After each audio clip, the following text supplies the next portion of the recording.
সুপ্রিয় দর্শক, আমি মোর্শেদুল ইসলাম সবাইকে স্বাগত জানাচ্ছি সম্পাদকীয়তে। আমাদের আজকের বিষয় পাঠ্য বইয়ে ভুল ও সাম্প্রদায়িকতার থাবা।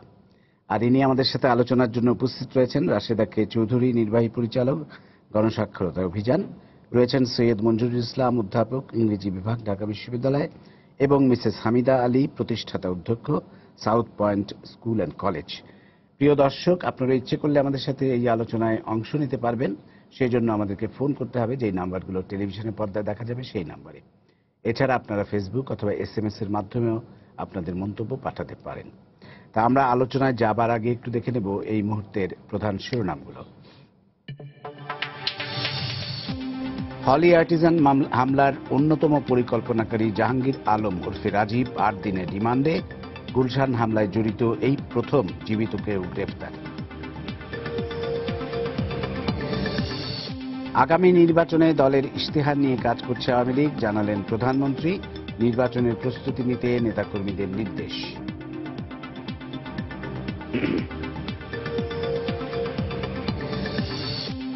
আদালতের নির্দেশের পরও জরুরি চিকিৎসা সেবা দিতে ব্যর্থ বেশিরভাগ বেসরকারি হাসপাতাল ও ক্লিনিক। ব্যবসায়ী মানসিকতাকে দুষলেন ভুক্তভোগীরা।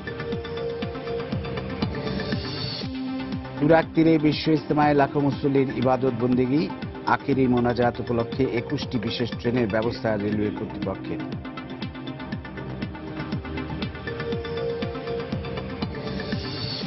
এবং বগুড়ার সাতমাথায় ককটেল ফাটিয়ে স্বর্ণের দোকান লুট, দোকান মালিক গুলিবিদ্ধ ছাড়াও 3 পথচারী আহত।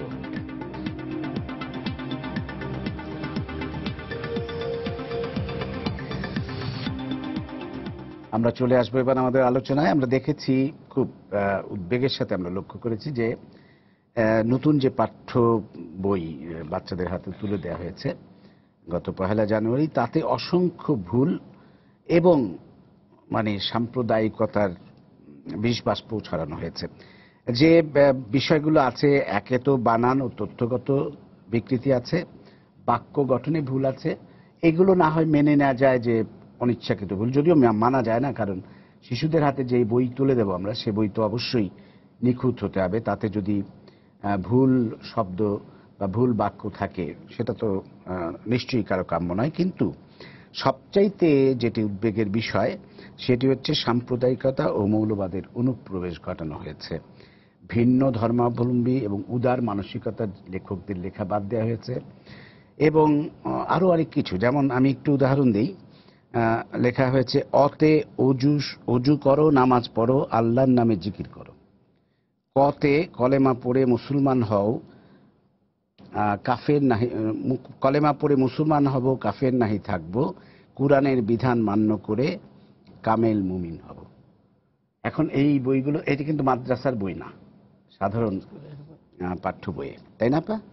এবং এগুলো তো মুসলমানদের জন্য। আমরা ধরে নিলাম যে ঠিক আছে, নামাজ পড়বো বা উজু করে নামাজ পড়ব, ঠিক আছে, এটা তো মুসলমানদের কাজ। অন্য ধর্মাবলম্বী যারা, তারা তো আর নিশ্চয়ই নামাজ পড়ে মুসলমান হবে না। তো কি বলবেন আপা আপনি? ধন্যবাদ। যে বিষয়টা নিয়ে আপনি উদ্বেগের প্রকাশ করলেন, আমরা তো আসলে উৎকণ্ঠিত যে এ ধরনের বিষয়গুলা শুধু অবাঞ্ছিত তা নয়, এটা আমাদের মধ্যে এক ধরনের আশঙ্কা তৈরি করছে। সত্যি কথা বলতে গেলে আপনি যেটা বললেন, এইসব বিষয়গুলো তো আমাদের একটা পাঠ্য বই থাকে, যেমন ইসলাম ধর্ম ও নৈতিকতা শিক্ষা, তার মধ্যে আসবে হিন্দু ধর্ম ও নৈতিকতা শিক্ষা, তার মধ্যে হিন্দু ধর্মের বিষয়গুলো আসবে। তো আমরা তো মূল পাঠ্য বইয়ের মধ্যে এমন কিছু আমরা রাখবো না যেটা শিশুদেরকে ওই বয়সেই এক ধরনের মগজ ধোলাইয়ের প্রক্রিয়া শুরু করে। এবং আমাদের সবচেয়ে বড় কষ্টের জায়গাটা হলো 3 ধরনের ভুল। তো একটা হচ্ছে যে বানান ইত্যাদি ইত্যাদি তথ্যগত ভুল আছে। একটা পাঠ্য বইয়ে বোধহয় স্বয়ং বঙ্গবন্ধুর মায়ের নাম ভুল লেখা হয়েছে। তারপরে আর যেটা আছে সেটা হলো যে সব কিছুকে ছাপিয়ে যেটা উঠছে, যে জেন্ডার সংবেদনশীলতার দিক থেকেই বলি, আর আমাদের নিজেদের যে সাংস্কৃতিক ঐতিহ্য আছে, আমাদের সব ধরনের সংবেদনশীলতাকে পাশ কাটিয়ে যেটা ঢোকানোর চেষ্টা করা হয়েছে যে বাংলাদেশ একটা সাম্প্রদায়িকতার জায়গা। আমরা তো, মুক্তিযুদ্ধ কি এই জন্য হয়েছিল? আমরা যে অসাম্প্রদায়িক চেতনার কথা বলছি, মুক্তিযুদ্ধের চেতনার কথা বলছি, সেখানে এই শিশুটা, আমাদের মনে রাখতে হবে প্রথম শ্রেণীর শিশু কিন্তু 6 বছরের। সেই শিশুটার মনে যখন আমরা এই বিষয়গুলো ঢুকিয়ে দিচ্ছি, তার মানে হচ্ছে সে ধরেই নিচ্ছে, যেমন একটা উদাহরণ দিব যেটা ওতে ওড়না এসছে, যে ধরেই নিচ্ছে যে এটা ছেলে মেয়ের বিভাজন। একটা ওই বয়সী বাচ্চা ছেলে মেয়ের মধ্যে বিভাজন করা শিখছে, এবং তারপরে যেটা শিখছে যে ওইটা হচ্ছে মেয়েদের পোশাক। তো এই যে পোশাক নিয়েই কিন্তু একটা বিভাজন তৈরি হয়ে গেল তার মনের মধ্যে। তার পরবর্তীতে আপনি যেগুলো বললেন সেগুলো দিয়ে শুরু হলো যে সাম্প্রদায়িকতার একটা তার মাথার মধ্যে ঢুকিয়ে দেয়া। কাজেই এটা এমনভাবে জিনিসগুলো এসছে যে বিশ্বাস করতে বাধে যে এই বয়সে। এখন এটা তো করা হয়েছে আমাদের 2013-তে যে শিক্ষাক্রম পরিমার্জন করা হয়েছিল, 2010-এর শিক্ষানীতিকে মাথায় রেখে, এবং শিক্ষানীতির মূলমন্ত্রই ছিল দুটো, একটা হচ্ছে বৈষম্য দূর করা, আর একটা হচ্ছে যে আমাদের মুক্তিযুদ্ধের চেতনায় একটা অসাম্প্রদায়িক দেশের নাগরিক হিসাবে গড়ে তোলার প্রয়াস। সেটা ছিল আমাদের শিক্ষানীতি 2010-এ। তার প্রেক্ষিতে হলো 2013 থেকে শুরু হলো, তার প্রেক্ষিতে পাঠ্যপুস্তক তৈরি হলো। আমরা কিন্তু 2013-14 সালে এরকম জিনিস দেখিনি, কিন্তু 15 সালে আমরা কিছু কিছু জিনিস যখন আবিষ্কার করলাম বইপত্রগুলা বিশ্লেষণ করতে গিয়ে, আমরা একটা, আমাদের পক্ষ থেকে আমরা যারা শিক্ষা নিয়ে কাজ করি, একটা ছোট্ট একটা কমিটি করে আমরা চেষ্টা করেছিলাম যে কি ভুল ত্রুটি আছে। আমরা কিন্তু সেগুলো করে সযত্নে একদম ভলান্টারি কাজ করে আমরা কিন্তু এনসিটিভির চেয়ারম্যান মহোদয়ের কাছে জমা দিয়েছিলাম। সেই বিষয়গুলো যদি তখন তারা বিবেচনা করতেন 2015-তে, তাহলে আজকে সরকারকে এই বিব্রতকর পরিস্থিতির মধ্যে পড়তে হয় না। জবাবদিহিতার জায়গায় প্রশ্ন উঠছে, কোথা থেকে এই জিনিসগুলো অনুপ্রবেশ কোথা থেকে হলো সেগুলা নিয়ে প্রশ্ন উঠছে, এমনকি সরকারের সদিচ্ছা নিয়ে প্রশ্ন উঠছে যে আমরা আমাদের শিক্ষার্থীদেরকে কি দিতে চাই। ধন্যবাদ অধ্যাপক সৈয়দ মঞ্জুরুল ইসলাম, আপনার কাছে আসবো। আসলে এখন মানে আমরা বলি যে একটা মুক্তিযুদ্ধের পক্ষের দল ক্ষমতায়, সেই অবস্থায় যদি এই ধরনের ঘটনা ঘটতে থাকে তো এর চাইতে দুঃখজনক তো আর কিছু হতে পারে না। আপনি কি বলবেন একজন শিক্ষক? অবশ্যই আমার মনে হয় এটা অনেক বড় দৃষ্টিতে আমাদের দেখা উচিত। এটা খুব বিচ্ছিন্নভাবে দেখলে চলবে না। আমরা বড়াই করি যে আমরা উন্নয়নের মহাসড়কে পা রেখেছি, আমরা 21 শতকের জন্য তৈরি হচ্ছি। এখন আমি উচ্চ শিক্ষাও দেখতে পাচ্ছি একটা মহাপরিকল্পনা হতে যাচ্ছে 2026, বা এসডিজিকে যদি আমরা নেই, সাস্টেইনেবল ডেভেলপমেন্ট গোলস, তাহলে 2030 পর্যন্ত। এবং সেটির প্রধান কথা হচ্ছে বিশ্বমানের শিক্ষা আমরা বাংলাদেশে উচ্চ শিক্ষা দিব। বিশ্বমানটা কি? তাহলে বিশ্বমান হচ্ছে সেই শিক্ষা যেটার উদার গণতান্ত্রিক চেতনা তৈরি করে, যা প্রশ্ন করতে শেখায়, যার ভিতর মানটা একেবারে নির্ধারিত থাকে। ওই মানটা অতিক্রম করেই আমাকে ক্রমাগত যেতে হবে। এখন আমি আমার পাঠ্যপুস্তকে যে ব্যবস্থাটা করে দিলাম এবার থেকে, যেটা হলো, আমি আপনাকে শিক্ষক হিসাবে শতভাগ নিশ্চয়তা দিতে পারি, এই পাঠ্যপুস্তক পড়ে যারা বড় হবে তাদের ভিতরে বিশ্বমানের কিছু করার আর প্রবণতা তৈরি হবে না। এটা কুপমণ্ডপ তৈরি হয়ে যাবে। আমি বলছি যে আমার শিক্ষাকে আমি 21 শতকের দিকে নিয়ে যাচ্ছি। আপনাকে খেয়াল রাখতে হবে যে বাংলাদেশ এখন আর কোনো বিচ্ছিন্ন দ্বীপ নয়, এটা সমস্ত রাষ্ট্রগোষ্ঠীর একটা সদস্য। এবং আমরা অর্থনৈতিকভাবে এত উন্নতি করছি, আমাদের মানুষ, বাংলাদেশের মানুষ বিশ্বের সর্বত্র কাজ করছেন, আমাদের আদান প্রদান হচ্ছে বিশ্বের সঙ্গে, কিন্তু আমরা শিক্ষা ব্যবস্থাকে একেবারে মধ্যযুগীয় করে ফেলছি। তাহলে আমরা উন্নয়নের পথে দাঁড়িয়ে কিভাবে ঘোষণা দেব যে বাংলাদেশ একটা উদারনৈতিক দেশ? আরেকটা উদাহরণ দিই, রাশেদা খুব পরিষ্কার করে বললেন যে কি কি সমস্যা হতে পারে।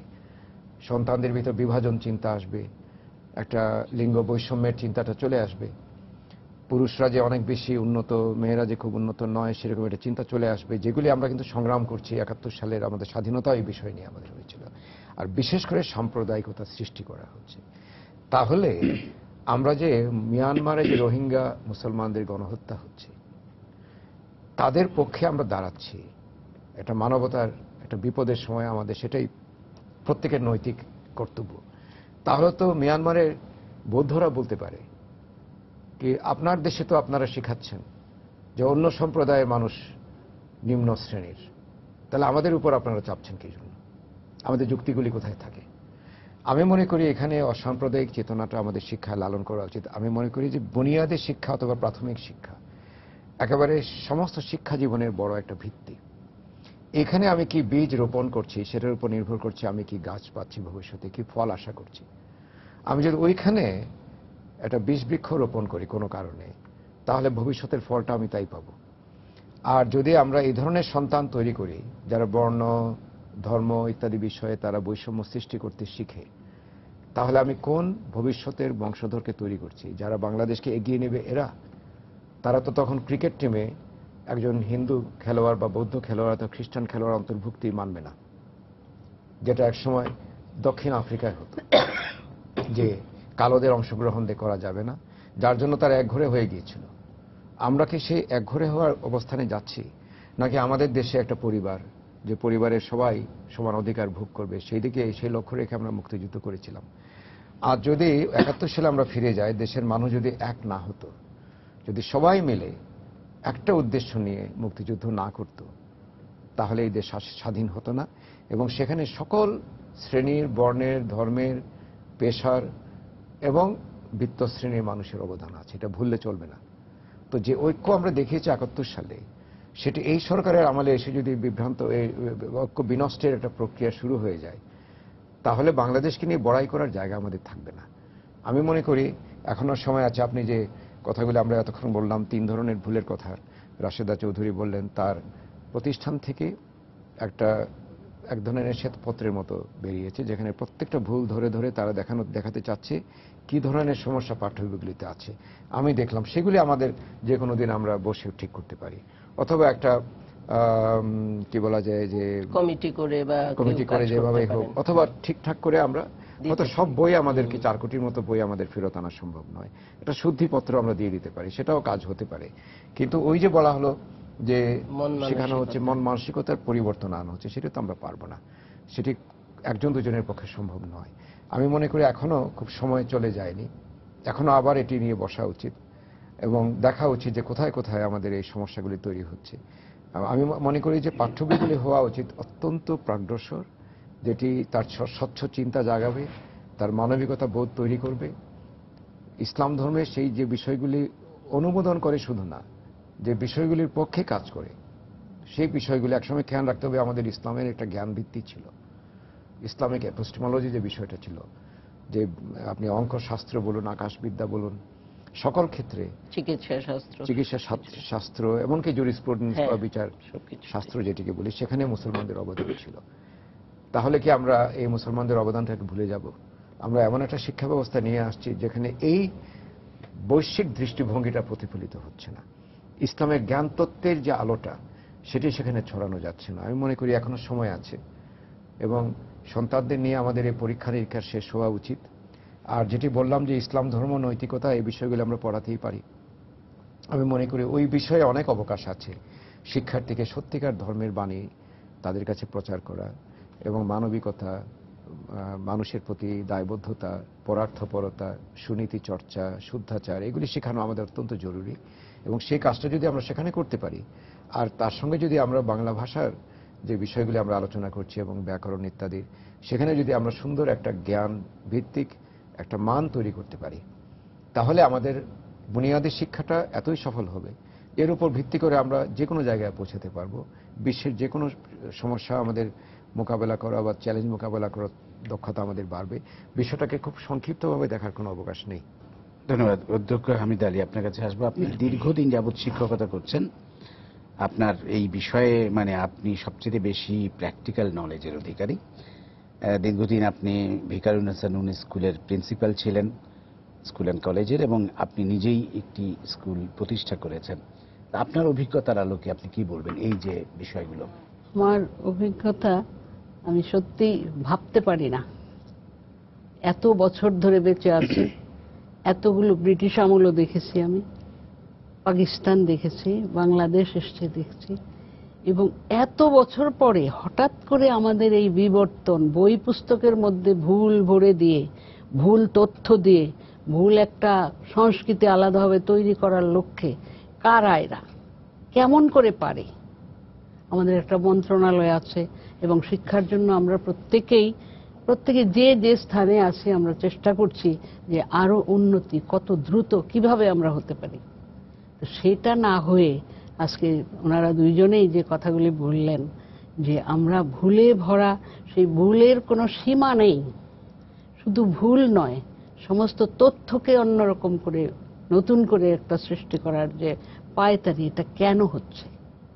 আমি সত্যি কিছুতেই মনকে প্রবোধ দিতে পারি না যে আমরা যত মনে করছি যে আমরা শিক্ষিত হচ্ছি, অগ্রসর হচ্ছে, বাংলাদেশ উন্নয়নের পথে প্রতিটি ক্ষেত্রে আমরা সমাজে, সংসারে, বিশ্বে সব জায়গায় আমাদের নাম এখন পরিচিতি লাভ করেছে।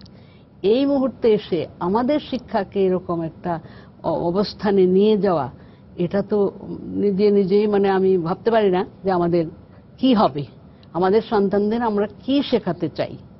রাশেদ আপা বলছিলেন ওইখানে রুমে বসে যে কতগুলা লাইন, এগুলি আমার কাছে অবাক লেগেছে। আমি নিজেও দেখেছি, বইটা হাতে নিলে একটা প্রথম বছরের প্রথমে তারা অনেক উৎসাহ নিয়ে, উদ্দীপনা নিয়ে বাচ্চারা একটা বই হাতে নেয়। সেই বইগুলো হাতে নিয়ে মনে হয়েছে এটা কি নিলাম, ছাপা, জঘন্য ছাপা, অস্পষ্ট লেখা এবং পেপার, কাগজ যেটা দিয়েছে এটা 6 মাসও বই পড়তে পারবে না, এবং সেই সাথে এই সমস্ত নতুন উদ্যোগ, নতুন আয়োজন। তো এরা কারা করছে, কিভাবে করছে, কেন হচ্ছে, আমাদের কোন দিকে নিয়ে যাচ্ছে, সেটা সম্বন্ধে আমাদের বিস্তারিত একটু জানার অবশ্যই আমাদের বুঝতে হবে, করতে হবে। কারণ আমরা শিক্ষিত লোক আমাদের দেশে তৈরি হচ্ছে এবং তৈরি করতে চাই। প্রাইমারি শিক্ষাটা হলো একটা ভিত। আমরা যে সেই ব্রিটিশ আমলে প্রাইমারি স্কুলে পড়তাম, সেখানে যে বইটা কিভাবে ধরতে হবে শিক্ষকরা দেখিয়েছিলেন, সেটা এখনো মনে আছে। সেই অঙ্ক, সেই ভূগোল, মানে কিভাবে আমরা পড়েছি, 4 বছরের তখন প্রাইমারি স্কুল ছিল, সেখান থেকে বের হয়ে আস্তে আস্তে আমরা উন্নতির দিকে যাচ্ছি। সেইখানে এই অবস্থায় বসে বাচ্চারা এসে বইটা দেখেই ছুঁড়ে মারছে, কারণ অস্পষ্ট। তারপরে ভুল ভরা ওরা তো এখনো বুঝতে পারে নাই। টিচাররা বসে গালে হাত দিয়ে বসে আছে, আপা কি সিলেবাস তৈরি করব, কিভাবে আমরা ক্লাসে পড়বো, আমাদের তো নতুন করে আবার পড়তে হবে। তো এই একটা সুশৃঙ্খল সুন্দর একটা ব্যবস্থার পথে আমরা যাব, নাকি আমরা ধ্বংস করার জন্য যাব? বাচ্চাদের মতি যদি নষ্ট হয়ে যায় একবার, তাদেরকে আবার ফিরিয়ে আনা খুব কঠিন। আর আমরা শিক্ষা দিতে পারবো না, তো আমরা এক পাও অগ্রসর হতে পারবো না। আমাদের এই বই, এই পাঠ্যপুস্তক, এই যে অবস্থান এবং আপনার বিষয়ের যে বোঝা, ক্লাস 5-এ 6টা পরীক্ষায় তারা পরীক্ষা দিয়ে আসছে, সেখানে গিয়ে 14টা বিষয় হয়ে গেল 16তে। এই যে আপনি বললেন যে ছাপার অস্পষ্টতা, কাগজ নিম্নমানের, এটি কি গতবারও এইরকমই ছিল নাকি এবার আরো খারাপ হয়েছে? আরো নিম্নমুখী হয়েছে এবার। আচ্ছা, আমাদের সাথে একজন দর্শক আছে ফোনে, আমরা একটু ফোনটা নিই। প্রিয় দর্শক, আপনার পরিচয়টা দিয়ে প্রশ্নটা করুন। আমি শুভরাত্রি, আমি সঞ্জয় কুমার পাল গাজীপুর থেকে বলছি। আমি একজন সনাতন ধর্মাবলম্বী। তো আমার ছেলের কাছে ওই 1-এর বইগুলো আছে। এখন এখানে যে সাম্প্রদায়িকতার যে বীজবাষ্পটা ছড়ানো হয়েছে, এখন আমি যে সমস্যাটা সম্মুখীন হচ্ছি, এখন আমি আসলে কি করব? আমি কি বইটা পড়াবো না পড়াবো না? আমি এটা অনুগ্রহপূর্বক বলবেন। বলেন এখন কোথায় পিছিয়ে নিয়ে যাচ্ছেন? উনি কি বাচ্চাকে পড়াবেন যে ওযু করো, নামাজ পড়ো? অবশ্যই না। এবং সেখানে আমাদের অবস্থানটা বোধহয় সুস্পষ্ট করতে হবে। আমাদের দেশে যেটা হয়, সাধারণত অভিভাবকদের কোনো ভয়েস থাকে না, তারা নীরবেই হজম করেন। বলতে গেলে পরীক্ষার বোঝা চাপানো হয়, গাইড বইয়ের বোঝা চাপানো হয়, কোচিং এর বোঝা। এই জন্য আমি মনে করি আমাদের এই যে নাগরিক সমাজ বলি বা গণমাধ্যম বলি, ধন্যবাদ দেব গণমাধ্যমে এগিয়ে এসছেন এবং সোশ্যাল মিডিয়াও তোলপাড় উঠছে। আমি মনে করি ভুলে পড়া বই আমাদের অবশ্যই আমাদের বাচ্চাদের হাতে আমরা দেব না। কিন্তু এখানে যে বিষয়টা আরেকটু দেখা দরকার, যে আমাদের কিন্তু যারা করেছেন, যে বা যারাই হোক, এদের দায়বদ্ধতা আমাদের দাবি করতে হবে। তারা কি জন্য করেছেন, কোন উদ্দেশ্যে। ভুল তো একটা জিনিস, টেকনিক্যাল ভুল, সেগুলো তো সারানো সম্ভব। যেটা বলি, মানে শোনা যাচ্ছে, মানে কেউ কেউ বলেন যে হেফাজতে ইসলামের চাপে এটা করা হয়েছে। মানে এটাই বা কতটা সত্যি? কারণ হেফাজতে ইসলাম নাকি বলেছে যে আপনারা যদি সাধারণ বইগুলোই এরকম করে দেন তাহলে আমরা মাদ্রাসা শিক্ষার জন্য আলাদা বই দাবি করব না, এই জাতীয় একটা দাবি ছিল এবং তার পরিপ্রেক্ষিতে এটা হয়েছে। যদি হয়ে থাকে এর জন্য দায় কার? দায় তো নিতেই হবে, একটু যদি বলেন আপনি। সে কারণে আমার যেটা মনে হয় এটা শুধুমাত্র টেকনিক্যাল বিষয় না, এখানে কিন্তু একটা রাজনীতিও জড়িয়ে আছে, এটা আমাদের স্বীকার করতেই হবে। এবং রাজনীতিটা পশ্চাদমুখী, এটাও স্বীকার করতে হবে। সেখানে প্রতিক্রিয়াশীল চক্রের চাপে পড়ে আমাদের এই বর্তমান সরকার, যে সরকার মুক্তিযুদ্ধে যে দল নেতৃত্ব দিয়েছিল, তারা যদি সেই চাপের কাছে নতি স্বীকার করেন তাহলে তো আমাদের উৎকণ্ঠার কারণ আছেই। আর যে অভিভাবক বললেন তার কাছে আমি ক্ষমা চাইব নাগরিক সমাজের একজন হিসেবে, যে আমরা এই সাম্প্রদায়িকতাকে উস্কে দিতে পারে এরকম জিনিস আমাদের বই পুস্তকে দিচ্ছি, এটা আমাদেরও দায় আছে। এবং দায়বদ্ধতার জায়গা থেকেই কিন্তু দাবি করব যে তারা বলুন যে তারা কেন করেছেন এবং কার নির্দেশে কোথায় কি করেছেন, এটা এক। দ্বিতীয় হলো, আপনারা লক্ষ্য করেছেন কিনা, উনিও নিশ্চয়ই দেখেছেন, প্রত্যেকটি বইতে কিন্তু একটি সম্পাদনা পরিষদ আছে, যে যারা করেছেন প্রথম তো হলো কারিকুলাম, তারপর হলো টেক্সট বুক এবং তার কন্টেন্ট দেখার জন্য, তৈরি করার জন্য একটা গ্রুপ আছেন, আর একটা সম্পাদনা পরিষদ। সম্পাদনা পরিষদে কিন্তু নামি দামি আমাদের অনেক শ্রদ্ধাভাজন ব্যক্তিত্বরা আছেন। তারা এখন কিন্তু বলা উচিত যে আমরা এটা ওন করি না। আমাদেরকে দেখা যাচ্ছে কেউ কেউ বলা শুরু করেছেন যে সর্বশেষ প্রুফটা আমরা দেখিনি, কে পরিবর্তন কিভাবে করেছেন আমরা জানি না।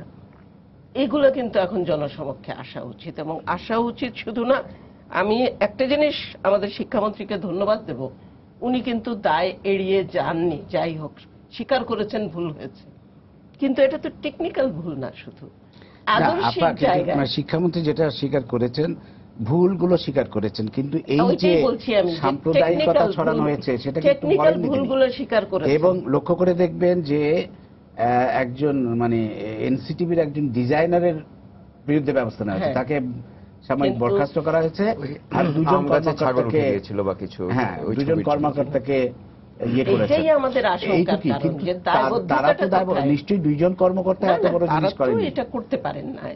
আমি সেজন্যই বলছি যে টেকনিক্যাল ভুল আমরা সারাতে পারবো, এটা মঞ্জুরও বলেছেন।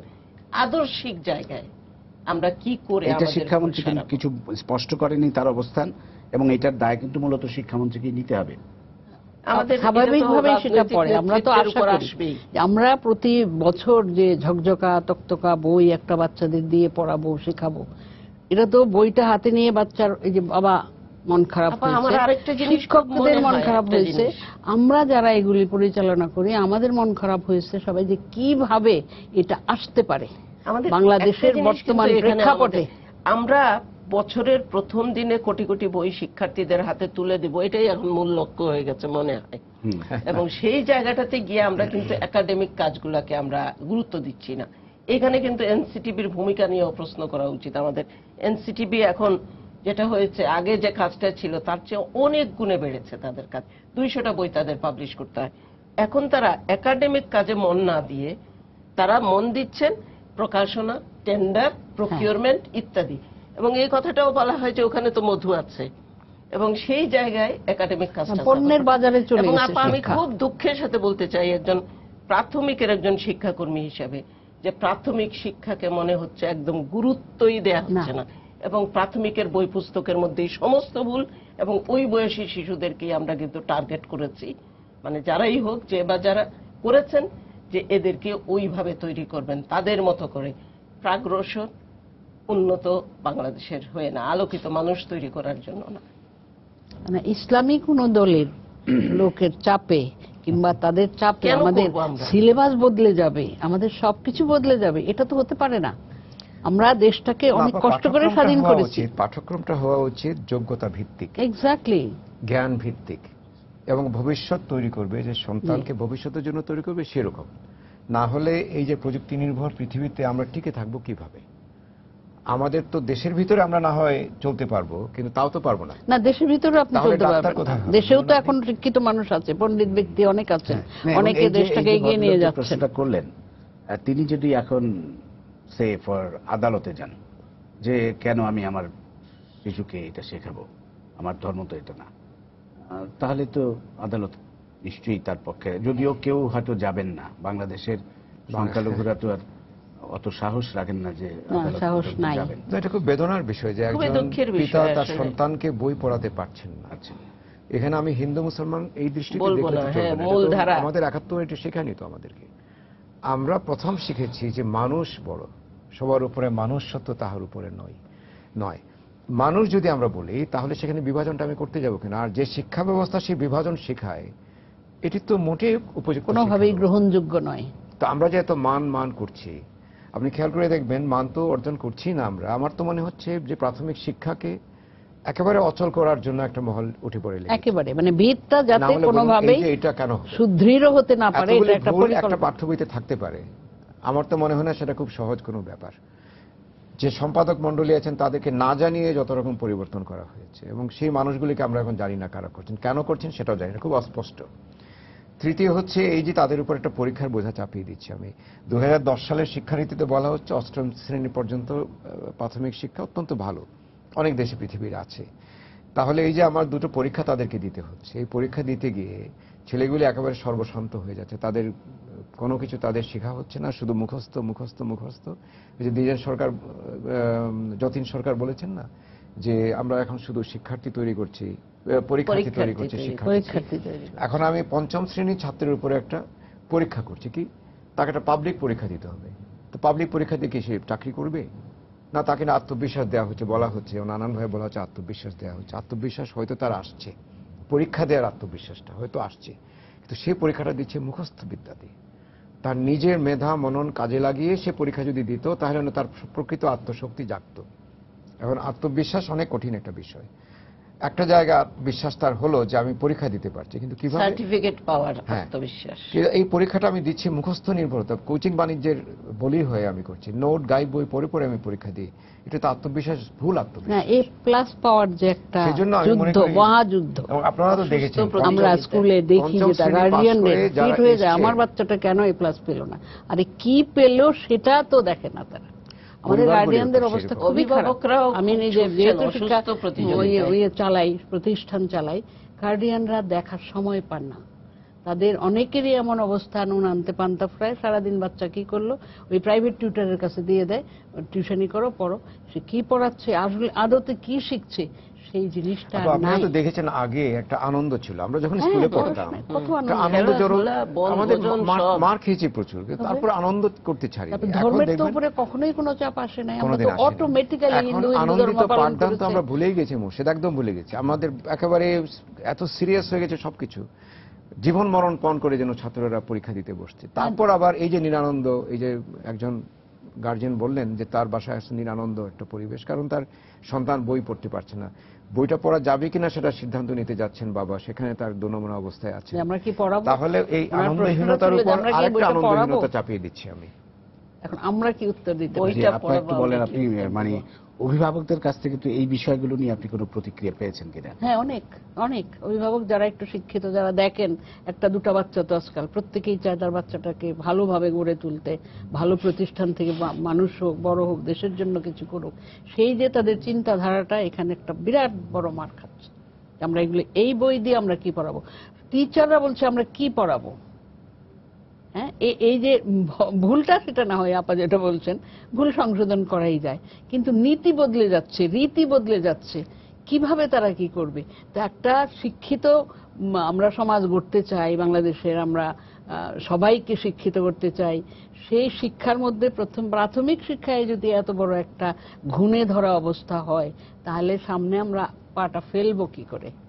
কেন এটা হচ্ছে? এটা তো কোনোভাবেই হওয়া উচিত না, কেউই চাই না। আমার মনে হয় না যে বাংলাদেশের কোনো মানে স্বাভাবিক মানুষ যারা যুদ্ধ করে এই দেশটাকে জয় করেছেন, উন্নয়নের দিকে ধাবিত হচ্ছে বিভিন্ন ক্ষেত্রে, শিক্ষার ক্ষেত্রে তো সবার আগে উন্নয়ন না, আমার দরকার। একটা মৌলিক প্রশ্ন মুর্শিদ, আমরা এতদিন যে চলছিল, হঠাৎ করে পরিবর্তনটা প্রয়োজন হলো কেন? হ্যাঁ, কথাটা সেটাই। আমরা কি 21 শতকে এই ধরনের চ্যালেঞ্জ মোকাবেলা করব, নাকি ট্রাম্প যুক্তরাষ্ট্রের রাষ্ট্রপতি হচ্ছেন সেজন্য আমাদেরও তৈরি হতে হবে সেরকম তার মতো মানুষ তৈরি করতে হবে, নাকি সেই জন্য এই হঠাৎ করে এই চ্যালেঞ্জটা আমাদের কি করে আসলো? যে এতদিন যে শিক্ষাদান হয়েছে, যেখান থেকে আমরা সুফলটা পেয়েছি, কোচিং বাণিজ্য তার সুফল অনেকটাই নিয়ে নিয়েছে, তারপরেও তো কিছু তো পেয়েছি আমরা। এই যে আমার এখানে যে ছেলেমেয়েরা বিশ্ববিদ্যালয়ে ভর্তি হয়ে পড়তে আসে, তাদের বেশিরভাগ এখন গ্রাম থেকে আসছে, যেটা অত্যন্ত আনন্দের বিষয় আমাদের জন্য, যে উচ্চশিক্ষা এখন গ্রাম পর্যন্ত বিস্তৃত হয়ে গেছে। এটি আমার শিক্ষক জীবনের একটা বড় আনন্দের পাওয়া। যে আগে এক ধরনের মধ্যবিত্ত উচ্চ মধ্যবিত্ত ইংরেজি বিভাগের কথাই বলছি সীমাবদ্ধ ছিল, এখন ইংরেজি বিভাগের 80% ছেলে মেয়ে আসে গ্রাম থেকে, এবং তারা খুব গর্বিতভাবে বলে যে আমার বাবা দোকানদার, আমার বাবা ভ্যান চালায়। এই সাহসটা তাদের, এটা কিন্তু আত্মশক্তি যাকে বলি আমি। এখন যদি তারা উঠে আসে সেই অবস্থা থেকে, যখন সে বিভাজন করতে শিখবে, যে খালি তার মাথায় ঘুরবে যে মেয়ে এবং ছেলের বিভাজনটা আলাদা, অথবা তার যে বন্ধু সে যদি ভিন্ন ধর্মের হয়, তখন সে খোলা মন নিয়ে গ্রহণ করতে পারবে না এই শিক্ষাটা, তাকে সেভাবে তৈরি করবে। তখন এই সমাজে বিশৃঙ্খলা যখন হবে, সহিংসতা হবে, সেটি কাকে ধ্বংস করবে সেটা কিন্তু আমরা বলতে পারি না। যারা আজকে খুব খুশি মনে এই কথাগুলি বলছেন যে এটাই হচ্ছে আমাদের করা উচিত, তাদের সন্তানরাই একটা ভীষণ বিপন্ন পৃথিবীতে বসবাস করবেন। সুশিক্ষা কি বলে? সুশিক্ষা মানুষ তৈরি করে। যে সমাজে মানুষ আছে সেই সমাজে মানুষ বিপদে পড়ে না। আর আমরা এই ভগ্নাংশ শিক্ষা দিয়ে, মুখস্থ বিদ্যা দিয়ে তোতাপাখি তৈরি করে অসম্পূর্ণ কিছু ছাত্রছাত্রী তৈরি করছি। আর একজন অভিভাবক কতটা সচেতন হলে আজকে প্রশ্ন করতে পারেন যে আমি কি বইটা পড়াবো না কি করব? আপনারা বলে দেন। উদ্বিগ্ন হলে, কতটা উদ্বিগ্ন হলে শিক্ষার অবস্থা, বিনা কারণে একটা বজ্রপাতের মতো। আমার মনে হয়েছে যে শিক্ষা ব্যবস্থাকে কি করতে যাচ্ছে, বিনা কারণে একটা বজ্রাঘাত আমাদের উপরে পড়েছে। সবচেয়ে বড় জিনিস কি, এত একটা সুনাম করিয়েছিল সরকার। যাই হোক, পাঠ্যপুস্তক এনসিটিভির আরেকটা ডিভিশন করে দেওয়া উচিত, অথবা আরেকটা প্রতিষ্ঠান করা উচিত যারা সমস্ত বছর বই ছাপবে, বিতরণ করবে। এনসিটিভির কাজ আলাদা করে দেওয়া উচিত, একাডেমিক কাজ, ঠিক আছে, এবং সে ব্যবসা নিয়ন্ত্রণ করা সহজ। আমাদের দেশে এটা উদাহরণ আছে। কিন্তু সবচেয়ে বড় জিনিস হচ্ছে আমরা কি ধরনের সন্তান তৈরি করব, এই ছবিটা আমাদের মাথায় পরিষ্কার হওয়া উচিত। আমরা যে এত বলছি 8-10% আমাদের জিডিপি প্রবৃদ্ধির দিকে যাব, আমাদের অর্থনীতিবিদ দরকার, আমাদের প্রযুক্তিবিদ দরকার, আমরা ডিজিটাল বাংলাদেশ গর্ব ইত্যাদি বলছি, ডিজিটাল বাংলাদেশ বিশ্বের একটা অংশ। তো আমি এই সন্তানদের দিয়ে ডিজিটাল বাংলাদেশ গর্ব?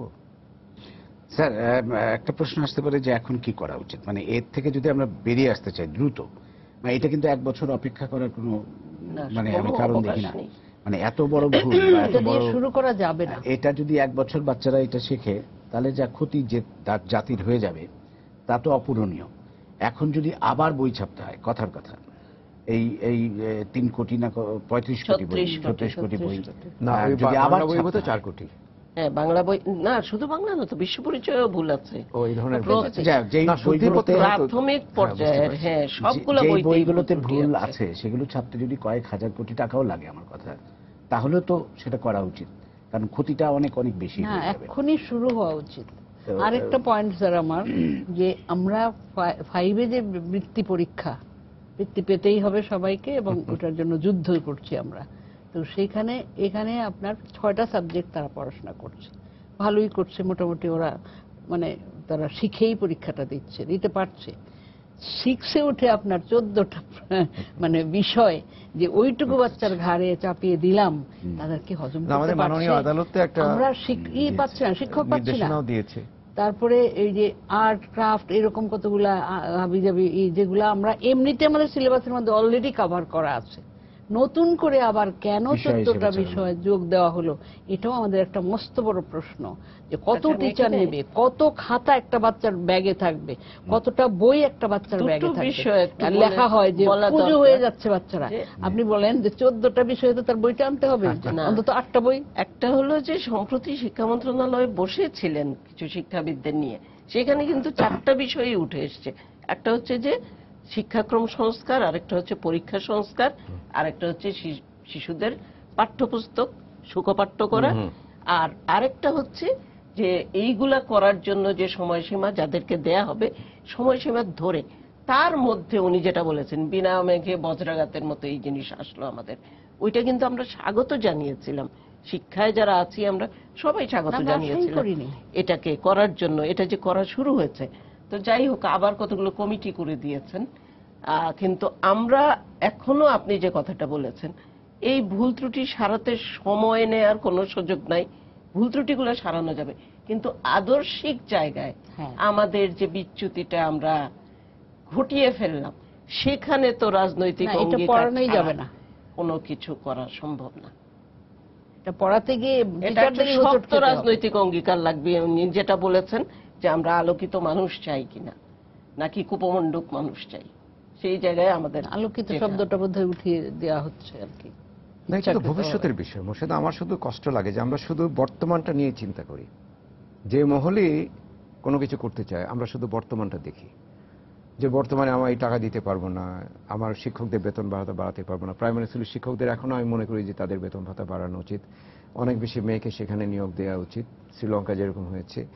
শ্রেণীকক্ষগুলি আনন্দদায়ক করা উচিত, পরীক্ষার বোঝা কমিয়ে আনা উচিত, পাঠ্যপুস্তকের বোঝা কমিয়ে আনা উচিত, তাদেরকে জীবন শিক্ষা দেওয়া উচিত, তাদেরকে নানা সংস্কৃতি সম্পর্কে জাগ্রত মানুষ হিসাবে তৈরি করা উচিত, তাদেরকে মানবিকতা, বয়স্কদের প্রতি আচরণ কিভাবে করতে হয়, তারপর নিয়মানুবর্তিতা, অনেক বিষয় তাদের শেখানো যায়। সেগুলো মূল্যবোধের জায়গাটা তাদের কিন্তু শারীরিক শিক্ষা দেওয়া যায়, সেগুলো আনন্দের সঙ্গে দেওয়া যায়। সেই বিষয়টা আমাদের কিছুর হাতছানি বাচ্চাদের, সেই হাতছানি এড়িয়ে তারা যেটুকু পড়ে আমি মনে করি অনেক পড়ে। আমাদের সাথে আরেকজন দর্শক আছে টেলিফোনে, আমরা একটু ফোনটা নেই। প্রিয় দর্শক, আপনার পরিচয়টা দিয়ে প্রশ্নটা করুন। আমার নাম আবুল হোসেন, আমি টাঙ্গাইল থেকে বলছি। জি। এই যে বইয়ের মধ্যে যেটা ছাপা হয়েছে, অলরেডি একটা সাম্প্রদায়িক গোষ্ঠী বিভিন্ন মাঠে ঘাটে বলা শুরু করে দিছে যে ইসলামের বিরুদ্ধে সরকারের ভিতরে এটার বিরুদ্ধে তারা পক্ষে স্ট্যান্ড নিচ্ছে, এটার পক্ষে তারা স্ট্যান্ড নিয়ে নিচ্ছে অলরেডি। তারা তো স্যার মাঠে চালিয়ে ফেলছে, যে এটা বদলানোর চেষ্টা করতেছে, ষড়যন্ত্র করতেছে। এটা আমি মনে করি এটা এখনই আওয়ামী লীগ সরকারকে সতর্ক করতে হবে। তার ভিতরে যে ষড়যন্ত্রকারীরা ঢুকছে, তারা গভর্নমেন্টকে করার জন্য, ফেল করার জন্য এই কাজটা করেছে। ধন্যবাদ। মানে তিনি যেটা বলছেন যে একটা মহল ইতিমধ্যে এটার পক্ষে দাঁড়িয়ে গেছে, আমরা জানি কোন মহল, যেই মহলের মানে মহলকে সন্তুষ্ট করার জন্য হয়তো এটা করা হয়েছে, তারা পক্ষে দাঁড়িয়ে গেছে, তারা হুমকি দেওয়া শুরু করেছে যে এটা বদলানো যাবে না। এটাই উনি বলছেন, এটাই বলছেন। তো সেটা তো সরকারের চিন্তা করা আমাদের এবং সরকারকে এটা দেখতে হবে যে এটা ইন্টারনাল স্যাবোটেজ কিনা। না, আমরা গলা টিপে আমাদের বাচ্চাদের মেরে ফেলতে পারবো না। আমাদের শিক্ষিত সমাজ চাই। দেশকে উন্নত করতে হলে আমাদের সুস্থ শিক্ষিত সন্তান তৈরি করতে হবে যারা ভবিষ্যতে হাল ধরবে। তো এইগুলি দিয়ে যদি আমরা শুরু করি তাহলে এই দেশ আর কিছুই করবে না। এটা একটা আমি তো আবারও বলি যে আমি একজন শিক্ষক হিসেবে অনেকদিন তো কাটিয়ে দিলাম শিক্ষকতায়। আমি দেখেছি যে সন্তান সুশিক্ষা পায়, পরিবার থেকে মূল্যবোধ শিখে, যে তার শ্রেণীকক্ষে আচরণ শিখে, মানবিক মূল্যবোধগুলি শিখতে পারে, সে যে কোনো জায়গায় কাজ করুক মেধার স্বাক্ষর রাখে, আর সবচেয়ে বড় জিনিস অত্যন্ত আনন্দিত একজন মানুষ হয়, একজন আলোকিত মানুষ হয়। এই মানুষগুলির প্রতি আমাদের সম্পদ, এবং এরা কিন্তু সমাজে সবার জন্য কাজ করে। এমন নয় যে তারা কারো বিশেষ মানুষের জন্য কাজ করে। দেশের জন্য কাজ করা মানেই হচ্ছে দেশের সব মানুষই তার ফলটা ভোগ করবে, সুফলটা ভোগ করবে। ফলে আমি আমার শেষ কথাটা বলি যে সরকারের এখন সিদ্ধান্ত নিতে হবে। উনি যে কথাটি বললেন এটি তো রাজনৈতিক বিষয়ও সরকারের জন্য চ্যালেঞ্জ হিসেবে নেওয়া উচিত।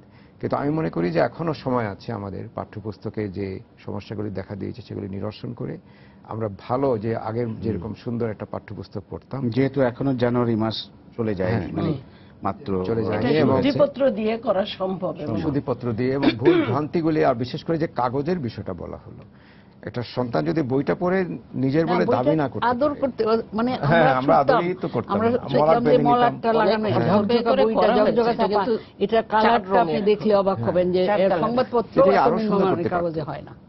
আর এত বড় কর্মযোগ্য নিয়েছে, 34 কোটি বই বিতরণ করছে, বিশাল একটা টেকনিক্যাল ভুলগুলো চিন্তার বিষয় না, বিষয়টা হচ্ছে আদর্শিক জায়গা। আদর্শিক একেবারে, এখানেই আমরা কি করে আদর্শকে আমাদের সমুন্নত রেখে কি করা যায় সেটা আমাদের মূল্যবোধের চর্চা ও সাম্প্রদায়িক চেতনা এগুলো কি করে আনবো, এটা কিন্তু সরকারকেই শক্ত হাতে দমন সিদ্ধান্ত নিতে হবে।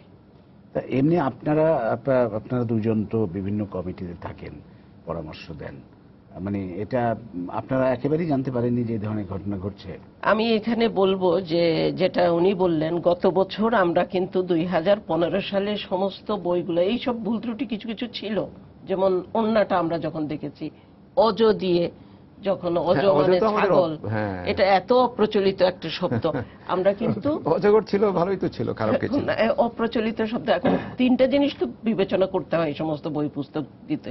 একটা হলো যে আমরা আসলে তাকে কি দক্ষতা দিতে চাচ্ছি, সেটা কি শিখবে সে, প্রথম শ্রেণীর একটা শিক্ষার্থীর কাছে তো আমরা বিশাল দক্ষতা আশা করি না।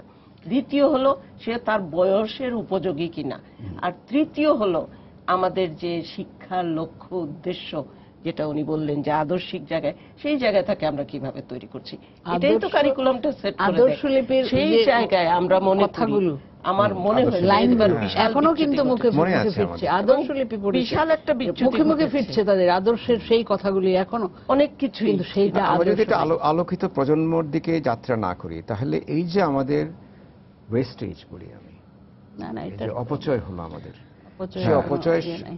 এটি আমি জিডিপির হিসাবে হিসাব করতে পারবো না, কিন্তু তার অভিজ্ঞতা আমাদের প্রজন্মের পর প্রজন্মে আমাদের বহন করতে হবে। সুতরাং এটা যত শিগগির সম্ভব এটা সংশোধন করা উচিত। তাতে করে সরকারের যত টাকাই খরচ হোক না কেন, যত বিশাল আয়োজনই করতে হোক না কেন, দ্রুত সময়ের মধ্যে আমরা মনে করি এটা করা উচিত। এবং কারা এর জন্য দায়ী, এটা এত বড় এটা বার একটা যে করতে আদর্শিক না, জায়গাটাই আপনি পাল্টে যেটা বললেন, দেবে, কিছু গুজবের কথা আমরা এটা শুনলাম, কিন্তু কিন্তু আসলে কি আমরা কিন্তু জানি না। মানে আদর্শিক জায়গাটাই পাল্টে দেবে এটা কিন্তু সাধারণ মানুষ কেউ করেননি, এটা নীতি নির্ধারকরাই করেছেন।